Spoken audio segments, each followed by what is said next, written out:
Hey guys, welcome back to the JSV Podcast, episode 6. It has been a while. Took a little hiatus there, but now we're in a new apartment, new little setup here.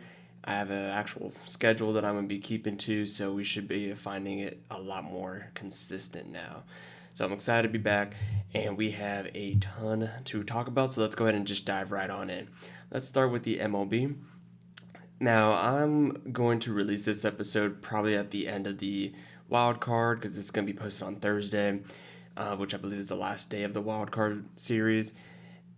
Assuming series make it that far because I know it's best 2 of 3. But I'm recording this on Monday, so just keep that in mind. It's Monday, September 29th. But I'm still going to do some predictions on the wild card, but I'll probably also do a little bit of predictions on the various divisional matchups that we might see. That way, we can kind of get that out there too, since that will probably start before I'm able to post the next episode. But ending the season, there wasn't really. There's not. I mean, of course, there's teams that surprised me on, hey, they ended up being better than expected, or some that were like, hey, you actually weren't that good. I will say a big one that does surprise me is the Mets not making it. The Mets and the Astros, they had a lot of injuries, so that's why they're not super surprising that they missed it, because those injuries did pile up. The Mets missing it was very surprising. I thought that team was going to be so much better than I'm looking right now on my phone, 83-79. I didn't even realize they had done that bad. To me, like I knew they were struggling, but I didn't think they were doing that bad. Goes to show how, I guess, crazy that fall off was, because they were in contention to win their division for a little bit there towards the beginning of the season, and then just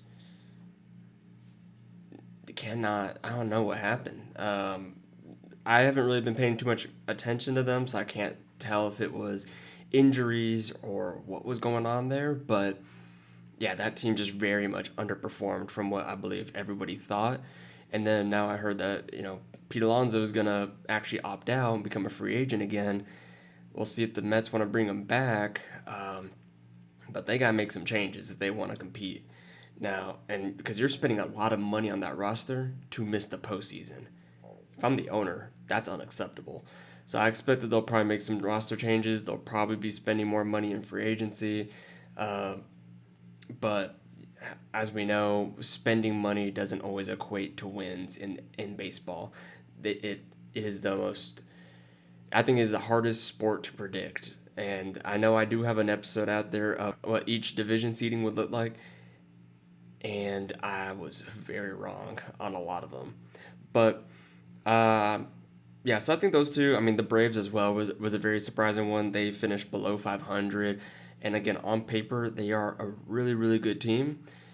Just couldn't really perform. I think they also had some injuries to the pitching staff, though, that played a huge part of why they couldn't live up to the expectations that we maybe had going into the season. But yeah, just a rough year for them. We'll see if they can bounce back. Otherwise, I mean, Diamondbacks had another rough year, but I think they had a pretty rough year last year. They missed the postseason last year. They're in a very tough division with the Giants, Padres, and Dodgers all in there too. So I'm not too surprised that they missed the postseason per se. I was a little surprised that they were a selling team at the deadline, but hey, if you probably, they were trying to lose some games, and I think they won more than they expected to end the season, but you want to get some assets back for players that you're probably not going to bring back. Let's see. Otherwise, everything else across the board was not too surprising. I mean, Rangers, Astros both, struggled this year, but Astros still had an 87 win season, so that's not too far off from what I expected. Rangers literally 500, 81-81. They were a great pitching staff, terrible offense, and I think we expected their offense to be a lot better. So right now, that 2023 World Series run is looking like a very fluke year for the Rangers. But hey, no one can take that year away from them. That was a great year for them.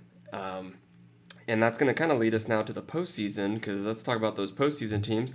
Congrats to all the teams that have made in their fan base. As we all know, you just got to make it to the dance, and anything can happen. So, looking at some of these wild card matchups, first off, I think the American League has probably the most interesting postseason bracket of the two conferences, and it's mainly because a lot of the teams in the American League, like if you told me any of these, 6 teams, if any of the 6 won the conference, I don't think I would really be that surprised. I don't think there's like a head over heel favorite in that conference. And unlike the National League, where I think it's very kind of top heavy, Brewers, Phillies, Dodgers. I think those are the 3 best teams. Those are the 3 teams I expect to make it out of the NL side of the bracket. But the AL, again, I feel like all those teams are so evenly matched. Not so much like their pitching staffs are the same and offenses are the same, but they all have their strengths and their weaknesses, and it kind of ends up like making them pretty balanced overall. I have no clue how I'm going to do these predictions, but we're going to figure it out. So, let's start with the NL, because again, I think the AL is a little bit more interesting, probably more to talk about. The NL side of things. Reds, Dodgers, I expect Dodgers. They probably win 2 games in a row, so they don't even need the 3rd game. Even if they do, though, I think the Dodgers are going to win it. It's at LA. Just way too good of a team. Cincinnati, congrats on making it. But I think this is as far as you go. Padres and Cubs is a lot more interesting. I think I'm gonna go ahead and lean towards the Padres, just because they have the star power, and the Padres just have a lot more postseason experience within the roster. Versus the Cubs, they have obviously postseason players, Swanson, Tucker, etc. But I think I don't know. When you also look at like the franchise as a whole, Padres have been to the postseason more recently versus the Cubs, who have kind of struggled since their 2016 World Series run. So I'm gonna kind of lean Padres here, but it is in Chicago, so home field advantage might play a part. But I'm going to go Padres. Padres typically end up playing pretty well in at least the wild card / divisional round. So I think I'm going to go Padres to win that series. Now, if you look at the divisional round between those teams, again, let's say the Reds do miraculously beat the Dodgers. I don't think they're getting past the Phillies. The Phillies are just really good. They're getting Turner back. I don't really see I don't think the Reds are this year's like Diamondbacks or this year's 2021 Braves or this year's 2019 Nationals. I don't see that from that team, because all that 2021 Braves, they had good players that got hot at the right time. 2019, they have really good players and then got hot at the right time. They had a really good pitching staff as well. Cincinnati they don't have like this incredible pitching staff that like the 21 or the 19 Nationals have, and they don't really have the offense that the 2021 Braves have. So that's why I don't really feel confident in saying they're going to make a deep run. So even if they do get past the Dodgers, Phillies will probably beat them. Dodgers versus Phillies, the more likely matchup. Wow, that would be fun. That is going to be a really good series as well. I want to lean towards the Dodgers just because Phillies always seem to come up a little bit short, but the Phillies have made, they made back-to-back NLCS appearances, one World Series too, when you're talking about 22 and 23. 24, they did come up short. They look really good. Not having Wheeler is going to hurt. And then Nola's been kind of iffy this season. But I think I'm going to go with Dodgers to beat the Phillies, because the Dodgers are just so good, and they were just battle tested last season. They're the reigning World Series champs, and I just can't really bet against them right now. I still have them as the favorites to come out of the National League. They have the most postseason experience as a roster because they brought everybody back and then some. So I would say the Dodgers probably beat the Phillies, but the Reds win. Then I have the Phillies beating the Reds. For the other side, with the Brewers now, if the Padres win, which is what I expect, or what I think might happen, I think the Brewers would win that series. The Brewers are just a really good team, and the thing is, they're very scrappy. They're a very scrappy team, and the Padres are pretty scrappy as well. But I think the Brewers are just a little bit better at being a scrappy team with all the comeback wins. It's like you will have a 3-run lead against them, and then it'll somehow end with the Brewers walk-off win in the bottom of the ninth. That's just how these Brewers have played, especially towards the end of the season. They find ways to win. And in the postseason, that's what matters. That's what you need. It's just find a way to win. Now, we don't care if it's by 1 run. We don't care if it's by 10 runs. Just find a way to win, and you're good. So I think the Brewers will probably beat I have the Brewers beating both the Cubs and the Padres for that same reason. They find ways to win, and that's what's going to end. I think that's what's important. When you look at the postseason, the teams that find ways to win are the teams that are successful. Brewers have shown that they can find different ways to win, so I trust that they'll make a deep postseason run. I have Dodgers versus Brewers in the NLCS. I won't do a prediction between those two until we actually get to the NLCS, but as of right now, I'd probably choose the Dodgers to beat them, but I'll depending on how all the teams play in the wild card and divisional round, I'll do another updated and talk a little bit more about the LCS matchups at that time. Going to the American League side now. First off, these matchups are going to be super fun because you have an AL Central wildcard matchup, Tigers and Guardians. And then you have an AL East matchup between the Red Sox and Yankees. And then even after the Red Sox and Yankees conclude and you get the winner, you're going to have them facing the Blue Jays, another AL East. So you have the AL East on one side and then the AL Central / West, because there's not going to be 3 teams you're not going to have 3 teams from 2 different divisions. That's what I meant to say. Only one division will have at most 3. In this case, it was the AL East, which makes sense. They were the best division in the American League. But it's going to be really fun matchups, and I think both the Tigers, I don't know why I keep wanting, I'm looking at the bracket right now, and I see the D in Detroit for the Tigers, and my brain just goes to Dodgers for some reason. So Tigers and Guardians, I think they both match up pretty evenly with the Mariners as well, but let's talk about that matchup first. The Guardians are going in with a lot more momentum. They ended the season as one of the hottest teams in the league. They win their division with they actually set a league record for largest comeback to win a division. They were 15 and a half games back at one point, come back and win it. Tigers have just absolutely collapsed since then. I think the Guardians will win it. They'll probably lose game 1 because it's Skubal, and Tigers rarely lose when Skubal's pitching. He's the best pitcher in the American League. I think he is the Cy Young winner, and he has a real. I would probably even put him as the best in the entire league right now.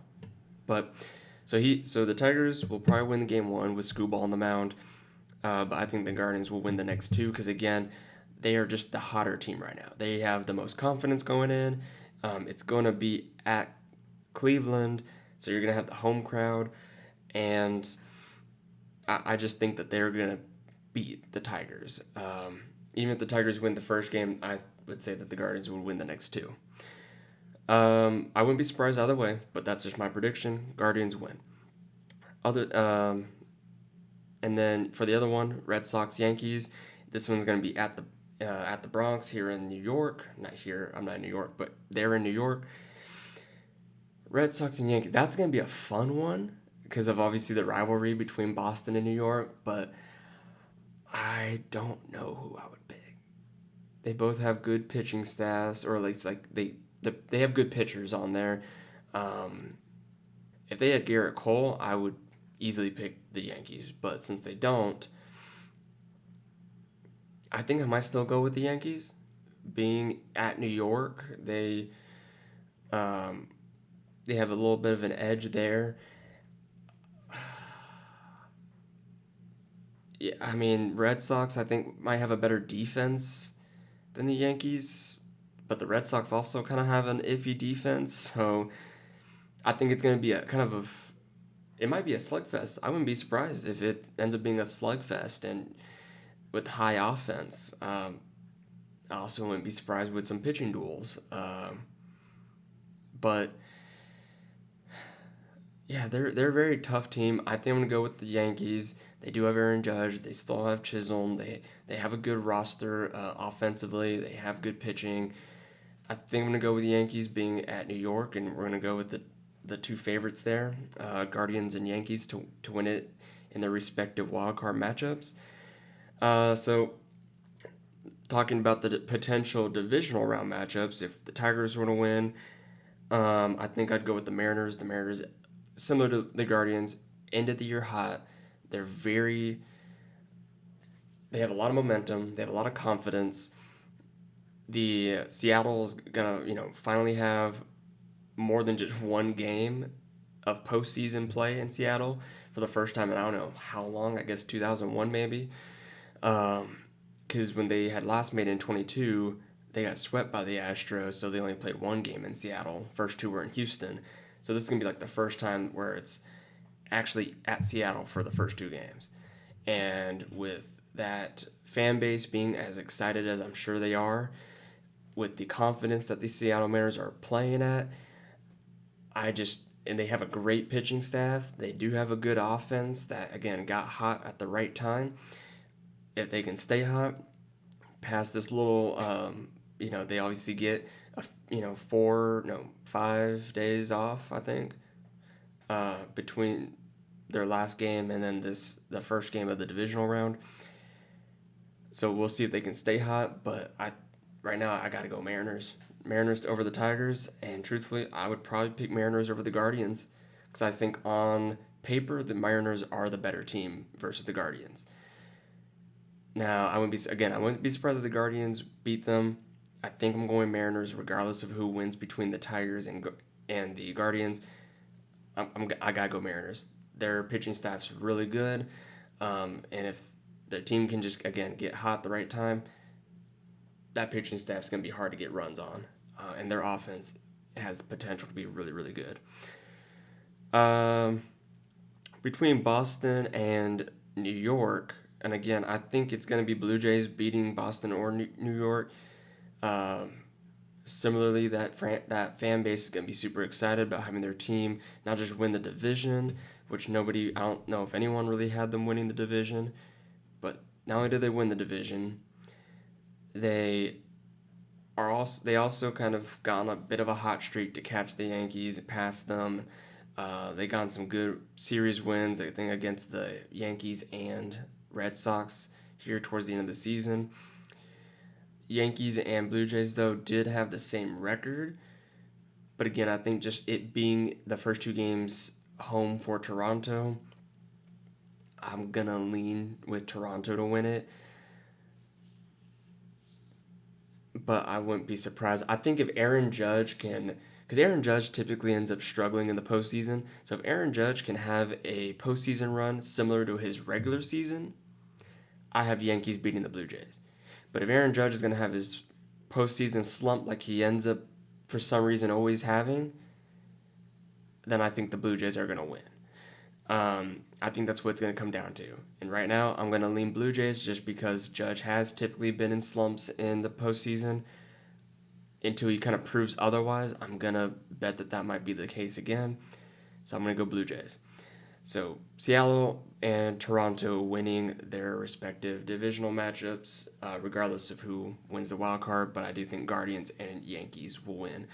So yeah, that's kind of boring, right? I'm always picking the high seeds for the American League. But again, they're so evenly matched. I would not be surprised who wins the pennant there, or who wins each of these individual matchups between Seattle and Toronto.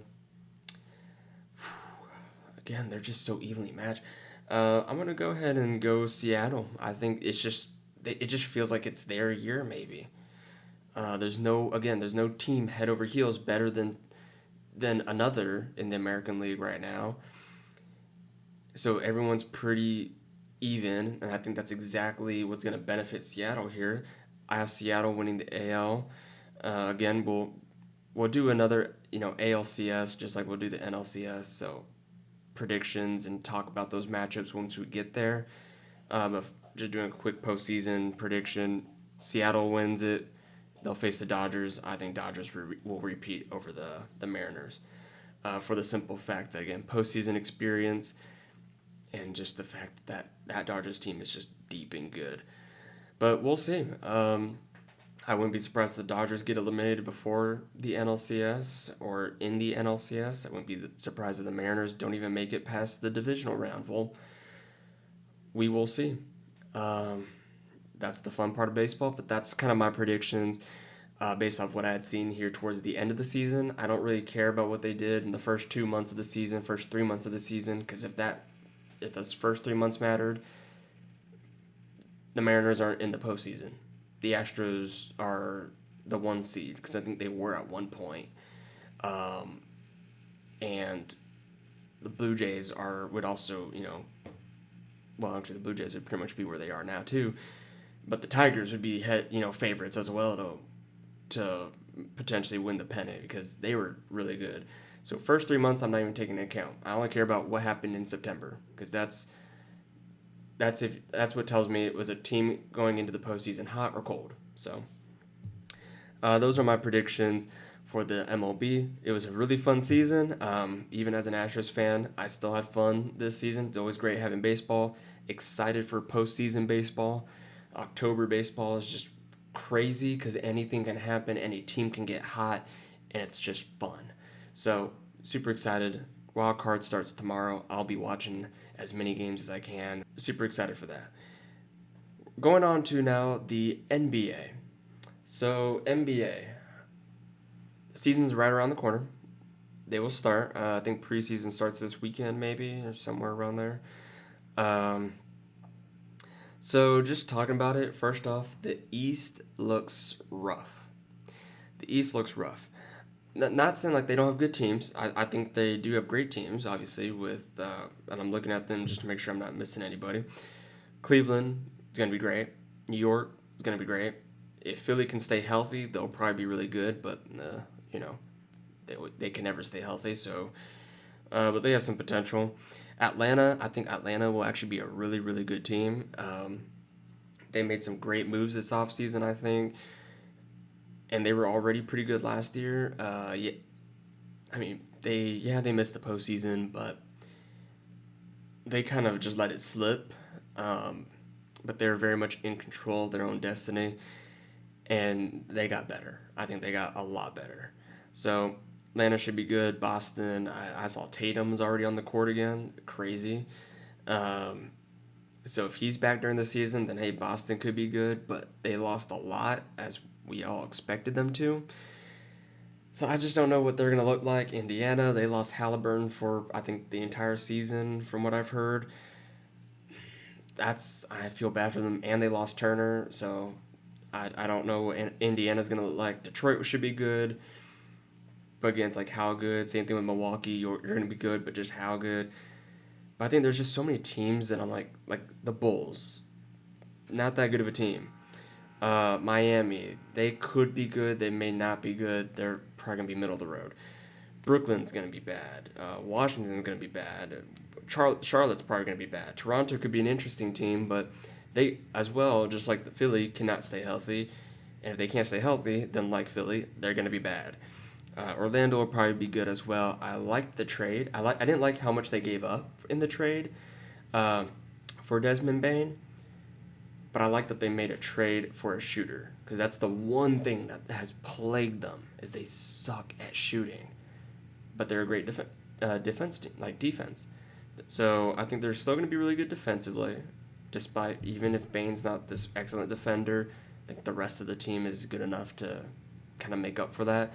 But he's going to be a great shooter. That thing is going to open up the floor even more than people think. So Orlando could also be good. So again, the East have good teams, but when we get to the West, they're going to see they're just not quite on the same level. And again, I mean, teams that I think we know for sure will make the postseason: Cleveland, New York, Atlanta. I still think Boston probably will. Milwaukee probably will because they have Giannis, who's an absolute beast, and uh, you know, again, the East is kind of weak right now. And then Detroit. I think those are like 6 locks that I feel pretty confident in. Um, I wouldn't be surprised if Miami or Orlando also maybe get into the top 6 over one of those other teams, maybe over Boston. But I think then your play-in teams would probably be looking like Miami, Orlando. Um, if healthy, Toronto and Philly. If not healthy, if both those teams have a lot of injuries, I could see like Indiana then, probably Chicago, because Chicago, I think, made it last year and might even be better this year. So if guys continue to progress, so yeah, maybe Chicago, but Charlotte, I think they need one more year to rebuild. Unfortunately, sorry for those fans because it feels like they've been rebuilding for decades now. Washington definitely needs more time. Brooklyn definitely needs more time. I mean, they really just went kind of on a fire sale this year, so I think it makes sense that they might need more time. They have a ton of rookies now. Um, yeah, but I think Charlotte, Washington, Brooklyn, those are going to be your bottom 3 teams. And then we'll see what happens with Toronto, Philly, Chicago, to see who can fight for those last few play-in spots. Yeah, I mean, just not too much there. I love what Atlanta did. Cleveland's going to be back. They might even be even hungrier because of how they lost to Indiana, blowing those 20-point leads that they had. They've had some health issues as well, but again, just they're a really good team. So I think Cleveland will be great. Atlanta will be great. New York's going to be really good, I think, again as well. Love what they did. I love the Yabusele pickup. I think he's going to be great for their bench because I think they need a little bit more depth, and I think they got that now. So yeah, I like what those teams have, and then the rest are kind of like, man, we have to see. I think Atlanta, Cleveland, New York, we know for a fact those are going to be probably the top 3 teams. Detroit, Orlando, I could see as also being up there. But I think they also have some questions on those 2 teams. Yeah, I mean, it's just tough to say. And then Milwaukee does have Giannis. And they got Miles Turner. I like that pickup. But they don't have much more outside of those 2 guys. So even Milwaukee might even be bad if they decide to trade Giannis at the deadline. I'd be surprised if they did. If they did it in the offseason, I don't think they will at the deadline. But crazier things happen, right? Mavs traded Luka. I feel like just from that alone, anything's possible. Now let's go to the Western Conference. Here's where I have so much to talk about because there's so much there. First off, because I'm going to name every team that I think is a playoff contender. I'm not saying that they're title contenders, they're a playoff contender. You have Dallas, Denver, Golden State, Houston, LA, Clippers, and Lakers. That's 6. Minnesota, Portland, believe it or not, yes, and we'll talk about Portland. Sacramento, San Antonio, OKC, and I think the Pelicans. And even, I guess, maybe Memphis. I think Triple J is still kind of hurt, so if he can't stay healthy or Ja can't stay healthy, they're not going to be a contending team for the playoffs. But if both those guys can stay pretty healthy, then yeah, they'll be a playoff contender. So you can't even really rule out Memphis. I mean, the only teams I think you can really rule out are Phoenix and Utah. Yeah. Otherwise, every other team has a realistic shot at making the postseason. And so now let's talk about some of those. So obviously, I think like your top teams are going to be OKC, Denver, Houston, even with the Fred VanVleet injury. As long as the rest of the team can, again, we're going to assume, yeah, let's do this. We're going to assume everybody stays healthy. Not everybody, but like everyone's relatively healthy because we can't predict injuries. Otherwise, I could say every team might have injuries, and then bam, their season goes out the window. So I probably should have done that with the East side, so my apologies. In which case, yeah, I think Sixers and Toronto end up taking those last play-in spots / playoff spots, if we're going to assume everybody stays relatively healthy. But, okay, so assuming everybody stays relatively healthy, top 6 teams, OKC, Houston, Denver, I think Dallas, and then I think I go Clippers. Yeah, they were a top 6 team last year. They have a lot of stuff going on, though. That could be distracting. Actually, yeah, never mind. Take out the Clippers. Let's add the Lakers, and let's add the Timberwolves, Minnesota. I think those are going to be your top 6 teams. Because those are the 6 teams that have consistently been able to prove that they're really good. And I know Lakers, yeah, they haven't really been consistently good, but LeBron and Luka, full offseason together finally. Luka's been looking great in the Euro Basketball League.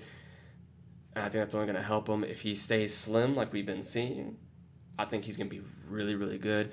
And I didn't hate them picking up DeAndre Ayton. I thought DeAndre Ayton was actually a great pickup for them. Not because he's going to be this all-star, superstar guy or whatever, but because he's a very serviceable center, which is what they needed. And I like DeAndre Ayton. I think he's going to be great with LeBron and Luka.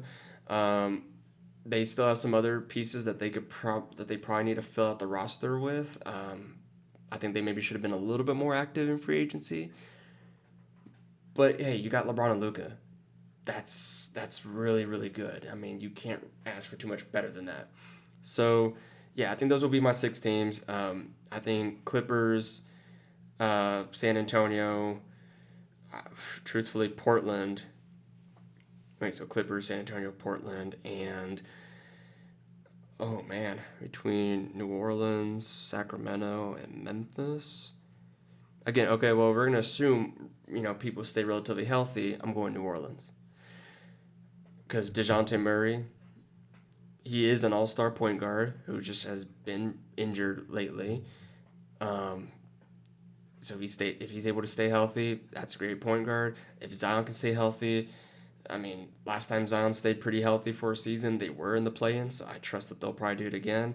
And again, Memphis, it's the Ja and Triple J show. They don't have a very deep roster outside of those two, which just makes me a little concerned when you look at some of the other teams, like, again, the Pelicans. They got Murray, Poole, Trey Murphy, that's who I was thinking of, Murphy, Williamson. They got Looney, that's right, they brought in Kevon Looney, Herb Jones, as I mentioned. Then they drafted, like Derek Queen, Jeremiah Fears, their Alvarado is still there. They got an interesting team. Jalen McDaniels. Oh man, I forgot that he's there. Yeah, they have they're a more interesting team in my opinion than Memphis is. Again, if they can stay healthy, but I can say the same thing about Memphis because Memphis isn't exactly healthy right now either. So yeah, I would probably go ahead and lean New Orleans to take that last play-in spot. So let's talk about those again, the teams that missed it: Sacramento, Memphis. Sacramento just doesn't look good. They didn't look good last year. They basically brought the Bulls in, the Bulls duo of Levine and DeRozan, with Sabonis, and it's like none of those guys are great defenders. You don't really have much more outside of those 3. I mean, you got some guys. Don't get me wrong. Like, I'm not saying they don't have anybody, but those are it's those 3, maybe 1 or 2 other guys, and then it's a kind of big drop off. Like, you don't have good depth. And again, this is a team that last year, I think they missed the play-in, if I'm not mistaken, right? I mean, someone fact-checked me, I guess, but I'm pretty confident they missed the play-in last year. So I don't really expect that they're going to just make the play-in this year. I think the Spurs got better. Portland's going to keep getting better. Again, we'll talk about them in just a second. New Orleans, again, if they can stay healthy, they did get better. those are teams that just got better that are probably going to hop them now on top of all the other teams that we just named that are already good. So I think Sacramento's odd man out. Memphis, again, you're basically a dynamic duo. Not much outside of that.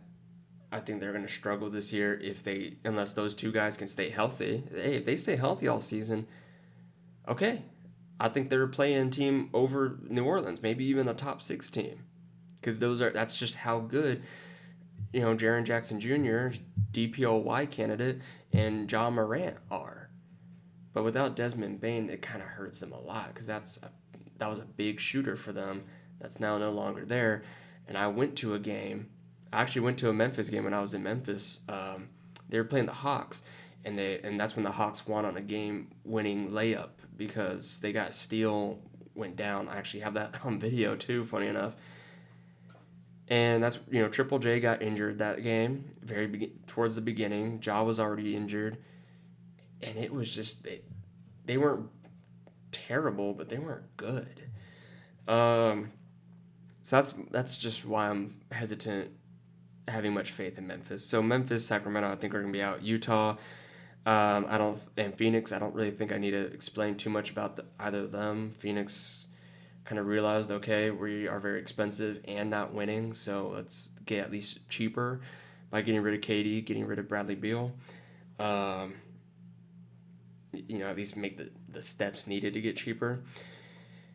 So poor Devin Booker. Oh, please, Phoenix, please trade Devin Booker. Please just trade him. Send him somewhere else. You had one great year with him. Yeah, you made the postseason again, I think, the next year. But trade him. This poor guy. He's not going to leave, y'all. He's so loyal. He deserves to play for winning basketball because he is super good. But he's just not. And I think y'all kind of need to head towards a rebuild anyways. So trade him. Get a lot for him. And trade him. Because he is in his prime. And will demand a lot of value. Picks, players, whatever you want. But trade him. Now, he may not be going to a team that's going to immediately contend because they're probably going to have to give up a lot to get him in the first place. But you never know. Maybe you do find a candidate, like a contender that is willing to part with a lot to get him and can still stay competitive. Trade him to the East, preferably. We have too many teams in the West. So the East, please. Too many of the East players are coming over West. I'm like, no, go back. Why are so many guys coming over here? Crying out loud. Harden, Kyrie, KD, they were in Brooklyn. The East, they all came to the West. Why? Levine, DeRozan, they were in the East. Now they're in the West. Why? Luka was always in the West. Fox was always in the West. Van Vliet came from Toronto to Houston. He came to the West. I mean, he's hurt, but still.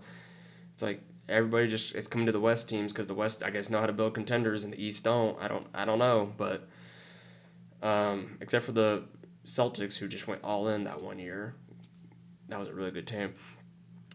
But yeah, so Utah and Phoenix, they're not going to be good. The play-in teams I mentioned, San Antonio, Portland, New Orleans, and the Clippers. Clippers, again, I think they're going to be really good. I wouldn't be surprised if they're top 6. And I'd probably put them, if they do make top 6, I'd have the Lakers making play-in instead of the Clippers then.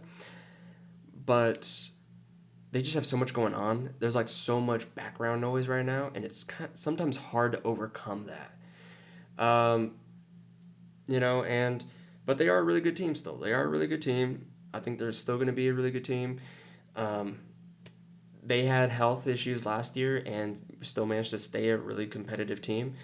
So I wouldn't be surprised either way. But yeah, I don't have really much to say about them because they just have a lot going on.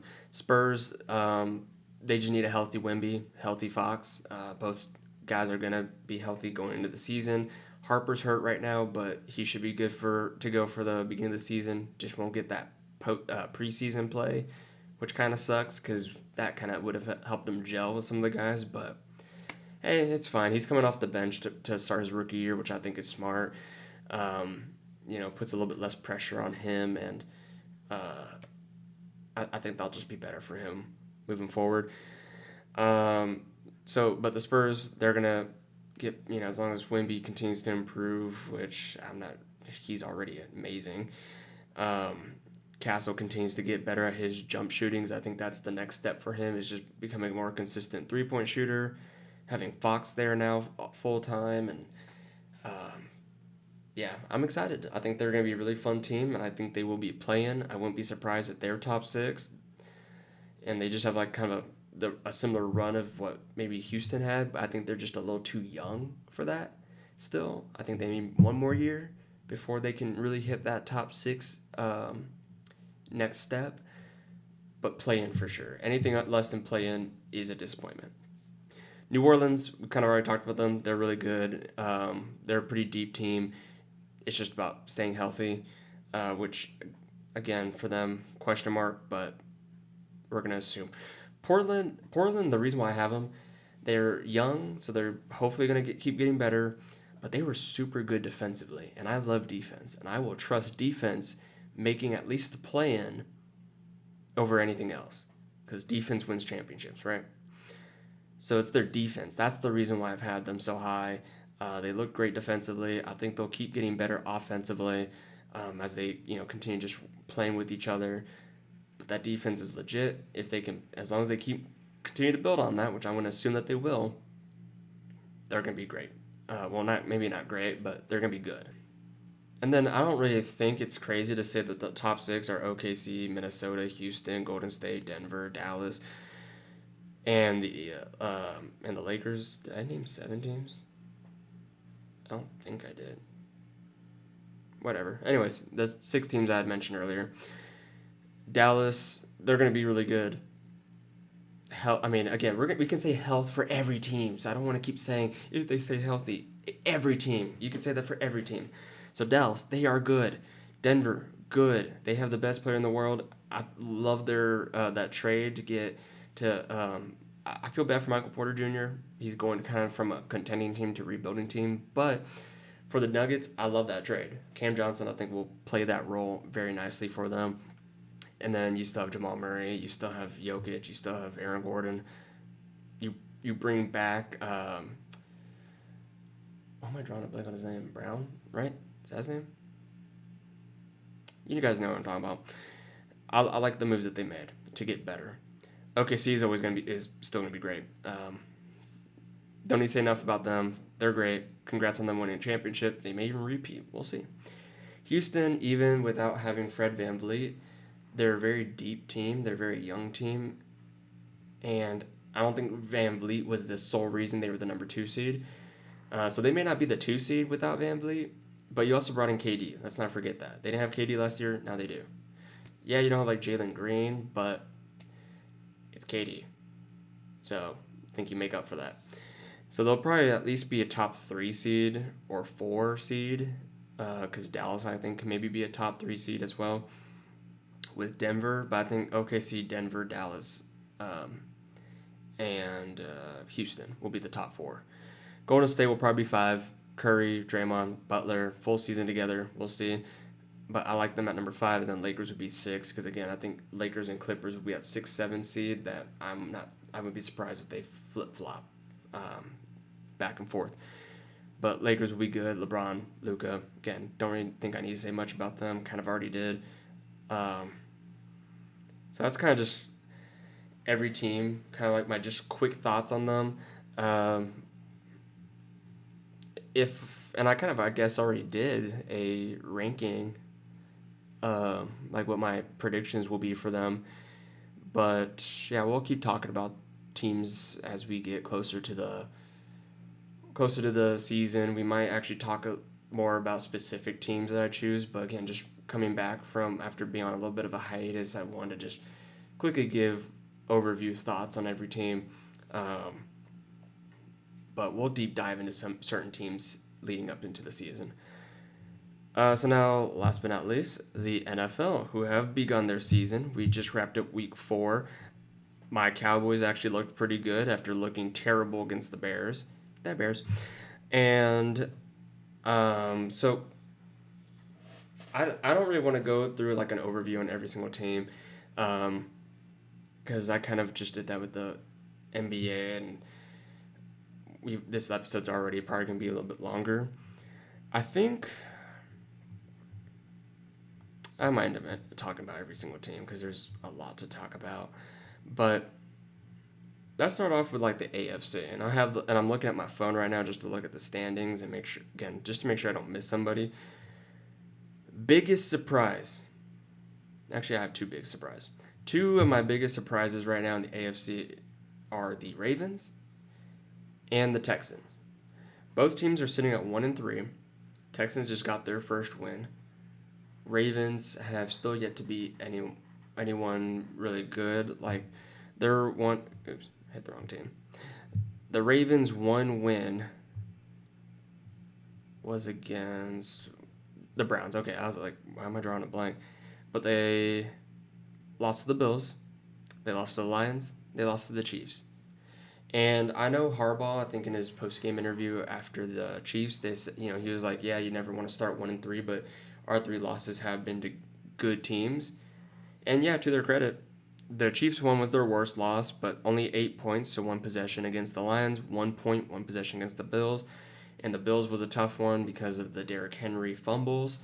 But at the end of the day, you're 1-3.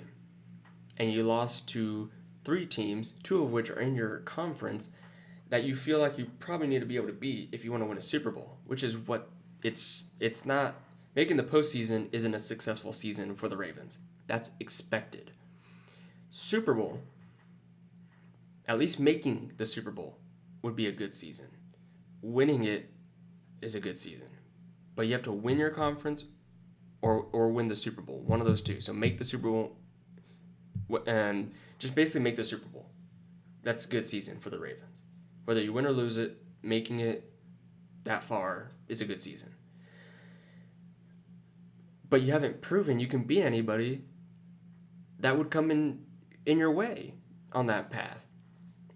You lose to the Bills. Guess what? You lost to them last year too. You lose to the Chiefs. Guess what? That's the team that beat the Bills last year. In the 3-time reigning AFC champ. You lost to the Lions. Which, yeah, the Lions didn't make the NFC Championship or Super Bowl, but hey, they're still a really good team. And we can maybe mark up last year as injury-riddled defense with maybe not as much postseason experience as a team as maybe you want. I don't know. But I think most of the injuries on defense. But it's like, solid offense, 40 points, 41 points, 30 points, and then 20 points. That's not great. But their defense, 41 points given up, 17, but it's the Browns. 38 points, 37 points. Their defense has not been playing good at all in comparison. And it's hard to win games like that. Their defense, if it wasn't for the Browns, are averaging over 35 points a game given up to good teams. Again, the Browns are the only team that didn't score 35 plus. In fact, they didn't even get to 20 points, but they're expected to kind of tank right now. The Browns aren't really looking at as a good team. They have a good defense, but that's about it. So the Ravens have just been surprising. They're in for a very disappointing season if they can't turn it around. But hey, they're going to go against the Texans, which is a good transition because the Texans have also been very disappointing. 1-3 start again. They just got their first win this week in Week 4 against the against the Titans, where they also shut them out. But otherwise, again, you lose to the Jags, the Buccaneers, and the Rams. Rams and Buccaneers, okay, and especially because you lost by 5 and then you lost by 1. And then you lose by 7. So all your games have been 1-score games that you have lost. Or, 1-possession games. But I don't know. It's just, again, only 9 points scored, 19 points scored, 10 points scored. Your offense has been terrible. And I think in large part because you don't really have... You need more receivers. Last year you went into it with Collins. You went in with Diggs and Tank Dell. That was a good receiving group. that got injured. Now you lost Diggs in free agency. Dell's still out with injury. It's only Nico Collins, and I don't think they did enough. I don't think they did enough to improve their receiving core. And then of course Mixon's also out, so that hurts your running back room. Nick Chubb has not been the same since his injury. Even though I thought it was a good move. Take a low risk, high reward shot on Nick Chubb in free agency, but it just has not been good. It hasn't been good. And you're about to face the Ravens. The Ravens still, even without Lamar Jackson, have a better offense than the Texans. I think you're in for now a 1-4 start. Then you got the Eagles, or not the Eagles, sorry, the Seahawks, 49ers, Broncos, Jaguars, who beat y'all. Titans, who you beat, but then you got the Bills, the Colts, the Chiefs, Chargers in there as well. It's like if the Texans don't figure it out offensively or make some moves offensively, you're going to have a very long, rough season.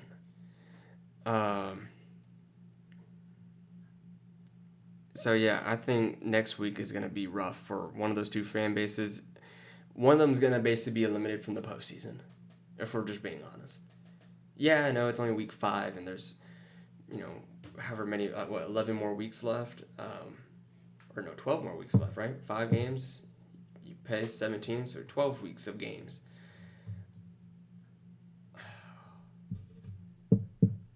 Yeah, I don't know what you do. You have to improve the receiving core. That's what you do. Sorry, that's what you do.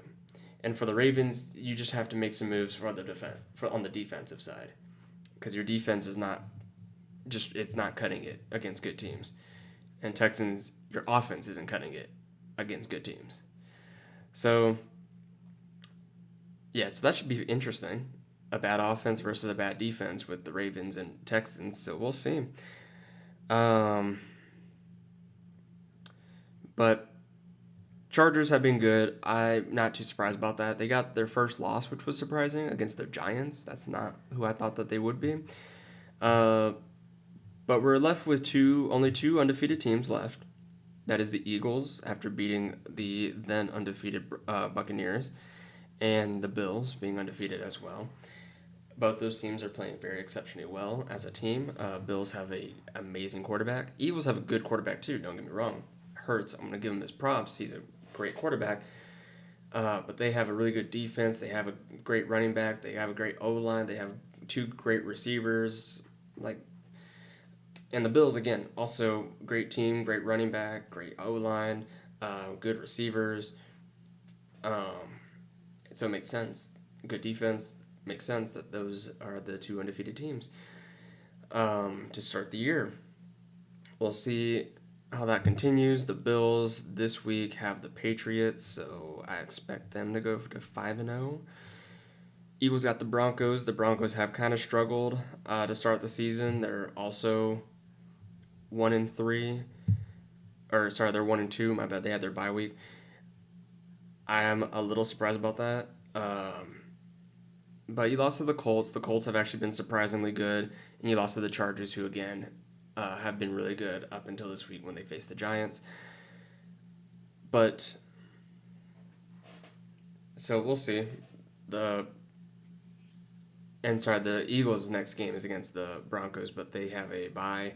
Broncos will face the Bengals, who the Bengals lost Joe Burrow. So, yeah, I mean, the Dolphins starting 0-3 has also been surprising. I didn't think they were going to be that bad. And truthfully, at this point, I say you just do a little bit of a fire sale. Just kind of restart, rebuild. You're already on pace to be rebuilding anyways. You're not going to beat the Bills. You're not going to beat the Chargers or the Chiefs or even the Steelers. I don't think you're beating. And then you still got the Colts, the Jags. I still don't even think you're beating the Ravens, no matter how much they're struggling. The Dolphins just don't look good. So let's start trading some players away. Because I think that's what you should do, and just head towards a little bit of a rebuild. At least trade away the veterans, like Tyreek Hill. Trade him away, or some of those older veterans. Maybe you can keep some of the younger players on your team. Yeah, because I'm not saying like sell the whole team. Just sell some of the veterans, get some draft picks, do a little bit of a rebuild because it's not cutting it with how y'all are playing. 0-3 Jets 0-3. Kind of feel bad for them because I really thought that they might be better. I kind of feel bad for Justin Fields because I've been rooting for Justin Fields to just prove that he can be better than what he has shown. But he's not making it easy. He's just not making it easy. I thought the Jets did fine taking a flyer on him. It's time to look for a quarterback, though, because he's not cutting it. Going for an aging Aaron Rodgers, even though Aaron Rodgers has actually looked really good for the Steelers, that was not cutting it. You guys, they have to fix, I think, a little bit more of the O-line, and they got to get a quarterback, though. You got to get a quarterback. Bengals, honestly, you're not competing this year. I don't think you're competing this year. I don't know what Joe Burrow's injuries looks like, but even when he comes back, is he going to look like Joe Burrow? Is he going to need a few games to come back? What's your record going to be like in that time without Joe Burrow? Right now, I mean, it's hard to tell. You're 1-1, but I mean, I just don't see you winning the AFC when, again, Chargers, I think, are playing better. Bills are playing really good. Colts have actually been playing really good. That's a surprising team as well. Daniel Jones, shout out to you. Steelers have been playing really good. Aaron Rodgers found the fountain of youth and has been drinking from it. The Jaguars have actually looked pretty good. And mainly because Travis Etienne Jr. has actually had he's come back. He's back into form. He's looking good again, which is great because I got him in fantasy. But, yeah, so Bengals, if you didn't want to pay Trey Hendrickson in the offseason. You kind of got like a quick, restructured one-year deal thing you figured out for this year. You're still not really looking good, though, as a team. You lost your quarterback. That might cost you some games, but we'll see. But if you're not going to extend him next year, like in the offseason, trade him. Trade him. Okay? Just trade him. Get draft picks. Try to build through the draft then, because clearly you're getting too expensive as a team to be able to bring them back. And because you're going to have to pay all these guys, it's not going to help you in terms of improving your defense. Trade him. Get some draft picks and do it. And you know why I say trade him? Because I'm a Cowboys fan, and this is actually the deal made in heaven for you. You have your own first-round pick.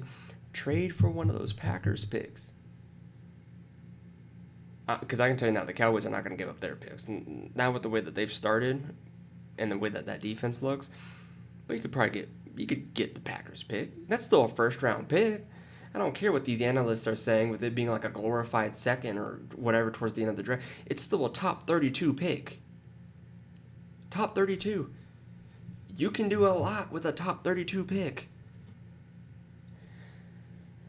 So, yes, I get it. You may not be able to replace Trey Hendrickson. But if you're not going to bring him back anyways by re-signing him to a top-end deal like he's going to demand, trade him. Trade him. Because there's no point then. There's no point. You're not going to win it this year. You're just not. Not against the Chiefs. Not against the Bills. So just trade him. Get some draft picks. And try to just revamp that defense. Because it's just not working. And you don't want to lose him for nothing. That's just stupid. So might as well get another first-round pick. You could demand the first-round pick, and I can almost guarantee Jerry Jones would send you that first-round pick if it's from the Packers, not ours. But I think you'd be happy with that. Hell, do a first and a fifth. I don't care. Make Jerry pay you a little bit more. He probably would. That defense is not doing anything good. But trade him. And actually, well, I'm going to start with the Cowboys. They looked pretty dang good against the Packers, not defensively, but I mean, after watching the Giants and Bears game, we didn't expect them to look good defensively, but they actually held their own. A 40-40 tie, which, by the way, can we get rid of ties? And also, by the way, who is running the clock? It's a Dallas home game. Just let that thing run down to 0. Call it a win for us, and let the Packers be embarrassed for the second week in a row. Like, come on. 1 second? Ugh. That's just me being a biased Cowboys fan. Anyways, so Cowboys have actually, like, their offense looks so good. Their offense is elite. Their offense would be the reason they are 2-1-1 if CeeDee Lamb just caught those passes against the Eagles week 1.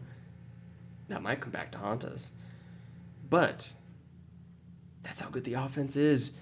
They're so close. They're so close, the Dallas Cowboys are. We could be 3-1 right now because we look pretty bad against the Bears. We could be 3-1 right now, very easily. And if the defense was just a little bit better, maybe we're even 4-0. The offense for the Cowboys is so elite with Dak playing at such a high level. We put 40 points on the Packers, who is supposed to be this really elite defense, let's not forget, without CeeDee Lamb. Without, what is it, 2 of our offensive linemen, the center and the right guard. We even lost Tyler Guyton for a little bit because of a concussion. He might not and he may not even come back for next week's game. So, Cowboys' offense is elite. That their defense doesn't need to be elite. You just need to be decent. You finally can actually stop the run. I think the Cowboys actually have a pretty decent run defense. Their pass defense is terrible. And a large part of that is because they can't really get consistent pressure. They can get some pressure, not consistent pressure. And I will say that, yes, that is where Micah Parsons would have been nice to come in, but I also don't want to pay $47 million for that guy. That's a lot of money, and we need to put that money in other parts of our roster, if we're just being honest. Plus, I think, again, Kenny Clark plays a large part as to why the run defense is so much better. And we have some, I think Sam Williams has looked pretty good. I don't know how to pronounce our rookie's name. The second rounder is Ziriku. I'm so sorry, dude. I haven't heard his name get called a ton because, again, we don't get consistent pressure, so I do feel bad. But he's made some great plays. Dante Fowler is still on the team. Marshawn Nealon still looks pretty good. It's we have some good defensive ends. I think we just need that elite one for the third and longs when we can put 2 of those 4 guys I just named with an elite defensive end, and then you maybe have a big tackle of Digazua or Clark just in case, kind of up the middle for third and longs. And with an elite defense that might require double teams, now that opens up for the rest of your guys, or opens it up for blitzes to actually get through and stuff like that. And that's why I say the Bengals, they have a guy. They have a guy that they probably want to extend. I'm not sure if the Cowboys would extend him either. Maybe we will. I don't know. Maybe not. But I don't care. Go for it this year, because Devontae Williams is on a 1-year deal. You have to bring him back. And with the way he's playing, he might demand some money. George Pickens is playing extremely well. He's on a 1-year deal. Well, he's on the last year of his deal. He's going to demand some money. He has the same agent as Micah Parsons. So right now, I would say just take advantage of the fact that you have those 2 guys and an elite offense, because we may not be able to bring back everybody next year, which I hope we do. But if we don't, then next year doesn't really mean anything. Use those first-round picks. Let's improve this defense to at least make them competent, a decent defense, and then with an elite offense, that's all you need. Trade for that defensive end, the elite defensive end. Trade for maybe a linebacker. I'd kind of prefer safety, because right now our safeties just have not looked great, and we need a safety that's good in zone coverage, that can, read these routes better or something. And honestly, Eberflus, if he could just stop running so much zone and start running a little bit more man, we have ball hawks for corners. Dan Quinn ran man and that's what was really good for our passing defense, because our corners would then stay with their guy instead of having to just defend like an area. That led to fewer blown coverages. Yeah, we still had some, don't get me wrong. More interceptions, more turnovers, more opportunities for potentially dominant offense. Play some more man. Don't have to do as much as you do as Dan Quinn did, but don't play like solely zone, because God, you're making it too predictable for this passing, for these passing attacks. And then get an elite defensive end so that way teams just don't have, or quarterbacks don't have enough time to sit there in the pocket for a century. But yeah, if you brought in like a safety, you brought in a defensive end, I think that alone would make you so much better. And I think they need to make the move for defensive end now. And then the safety maybe you can do at the deadline. But 1-2-1, not terrible, not great. Yeah, it's like we look better than what our record shows, but we have a very tough schedule. That's why I'm like, make the moves now. We are going into a little bit of the softer part of the schedule, but the Cowboys always end up playing down to their opponent, so that really doesn't mean anything. Eagles being 4-0, not too surprised. Eagles just find ways to win. You cannot make mistakes against them. They will make you pay. Rams, 2 blocked field goals, come on. CeeDee Lamb dropping 3 passes, come on. Travis Kelce like dropping a pass in like the end zone, I think it was, and it bouncing into their safety, come on. You can't make those mistakes. They're going to make you pay, and that's the reason that Eagles are 4-0. They could very easily be 1-3 right now. Kelce catches that pass. CeeDee Lamb catches his passes. Rams get at least one of those 2 field goals through, or up, I should say. Eagles are probably 1-3, which is crazy. But hey, they're a good team. They find wins to win. Can't really fault them. So 4-0. Congrats. I hate them, but good for them. Commanders 2-2. Yeah, they haven't looked great. Jaden Daniels being hurt kind of sucks for them. That's really, really tough. 49ers actually look pretty good. They even without Purdy, they still managed to stay afloat. Purdy's back now, and I think they're going to keep looking good. I've actually been surprised. And then they don't even have Tebow Samuel. They don't even have Brandon Ayuk, so good for them. I did not expect that, but 3-1. Seahawks 3-1. Hey, Vikings, you're 2-2. Maybe you should have brought that quarterback back. Wow. Because he's 3-1. Seahawks are actually looking pretty good. Vikings, I thought were going to be really good. Nope. 2-2. Crazy. Packers are 2-1-1. And now second in their division because the Lions have not tied anybody, and they're 3-1. Only loss being to the Packers, but they'll play again in Detroit. And Lions just look so much better than they did in Week 1. So, whereas the Packers look so much worse than they did in Week 1. Last week it was their offense that sucked. This week it was their defense that sucked. And honestly, their offense may still suck. It's just that they went against a Cowboys defense that also sucks. We don't know. But the fact that their defense looked bad is not good. Not good at all. So, Lions are still looking strong to win that division. Packers got to figure out their stuff. Probably improve the secondary. That's what they need to do more than anything else. Vikings, you get back Addison, but then you lose to Aaron Rodgers and the Steelers. They gotta figure that out. They gotta. It's their quarterback play.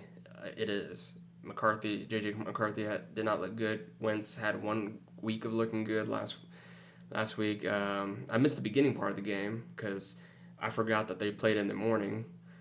But in the game that I did get to see, like towards the second half, it's like he looked fine. They had opportunities, but they also kind of dug themselves a hole. So, yeah, and then Bears, 2-2. Not much to say about them. Yeah, I know. I'm pretty much going to get through every single team now. Buccaneers, not surprised, 3-1. They're pretty good. Only lost to the Eagles. So, was hoping they would beat them, but it's what it is. Saints being 0-4 is surprising, man. And I feel bad. Oh, Kellen Moore, I'm so sorry, man. I love you, man. I love you. I didn't love that you helped the Eagles win a ring, but I do love you, former offensive coordinator for the Cowboys, but man, not a good start to your coaching tenure. In his defense, though, Saints, they had a coaching vacancy for a reason, and it's hard to just turn that around like that. So I hope the Saints don't fire him, give him a second year. Same thing with the Jets. Don't fire your coach. Give him another year. Like you got to give coaches at least a year. If they're bad 2 years in a row, okay, then maybe we can evaluate things. But let's take it nice and calm. McCarthy with the Cowboys, terrible his first year. Largely due to injuries, but still bad. And then 12-5 seasons in a row. Yeah, we won't talk about the postseason, but that's just the Cowboys for you. I don't know how LaFleur did in his first year with the Packers after McCarthy. I think they might have missed the postseason, and now they're really good. Lions, first year under their new head coach, after they were really bad, got a new head coach, now they're really good. You got to give it time. It's not like he came in here and immediately, ooh, they're good. No, I think he had that buffer year too. I remember it, and then they're really good. So just give them a year. I don't think the Saints are going to be like immediately good just like that though, but I think you'll see some improvement next year versus this year. Same thing with the Jets. Just give them time. Fans, front offices, they just demand too much too quickly, especially for when your team is bad. Like, dude, your team's bad. Okay, chill out. So I think they'll be good.